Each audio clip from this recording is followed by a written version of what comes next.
ever since I bugged out of the city and moved up to the country, I've been keeping track of my gas mileage on my car pretty constantly and semi-obsessively. I have a grid right here of all of the trips that I've made that are matchable.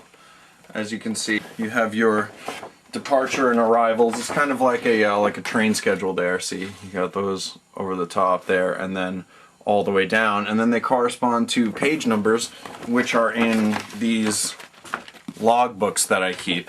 I know this is like totally not digital and I should convert it to an Excel spreadsheet or something, but in each one of the pages we have the gas mileage that was gotten according to the gauge on our trusty little vehicle. And then from fill up to fill up, I also track the gas mileage for each tank of gas, with which I have made a graph for the past year of how we've done. Basically, I came to the conclusion that technology moves so quickly that we really need to take what we normally would discard and make new inventions out of them.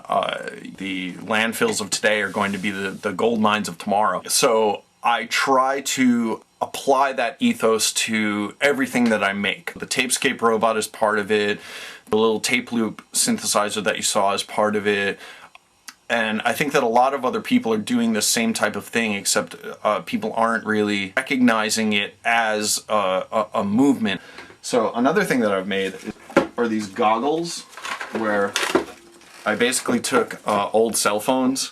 You can look through this little guy here and see the image that the camera would show. Even though it's not a video camera, it still shows the display, you know, for what you want to look at. And then eventually I'm going to make these into sort of like head-mounted goggles, where you could have this real lo-fi augmented reality experience. Say you're a really good ping pong player and your friend is a really crappy ping pong player and you want to even the score a little. Well, why don't you try it with these goggles on, and you could have a fun time. So I don't know if you can see this, but yeah, if you look through there, now you should be able to see me again. Hey, there we go. All right, cool. So that's what the augmented reality would look like, sort of, and I have a matching set right here, so you would actually look through them sort of like this. So these are some of the ideas, really quick sketches of what I want to do in the future. I want to create an art installation that is basically a big wall on a sidewalk that has a bunch of different plugs and connectors and cables to it, and you can bring any of your unwanted earbuds or stereos or anything with a speaker and connect it to this wall. And the wall would be on a bustling city street, and anything that you connect to it would generate electricity based on the ambient sound around it. So not only would it become a physical visual art piece where you could see all this like weird stuff hanging off of the wall, but it would also power maybe, you know, a monitor that would give information as to you know, how we can conserve energy. And next, I want to create a recursive multi-person cell phone sound installation where if you call somebody on a cell phone and you put it on speaker, what happens is that you get this crazy sort of feedback effect. I put it on speaker, and that's what happens. But if you put it far away, you can't really say it. But if you yell, then you get this sort of weird slapback echo. The closer that you bring the phones, the more feedback you get, like this. Do you see? Oh my god.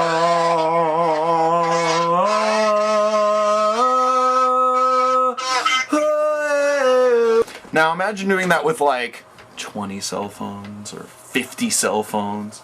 It'd be amazing. And then also, next, we're gonna go to this. How about a kite-powered generator, where you're in a real windy area and you have a kite that is tethered by a string to a generator. So it basically is wound up but unwinds like that, and as it unwinds it turns a generator and goes higher and higher and higher and higher and higher and higher up into the air until it feeds out all of its string and then once it gets to the end, a secondary motor starts pulling it back, but you can't pull it back with the same resistance from the kite. So what you have is you have a remote controlled servo that collapses the spars on the kite.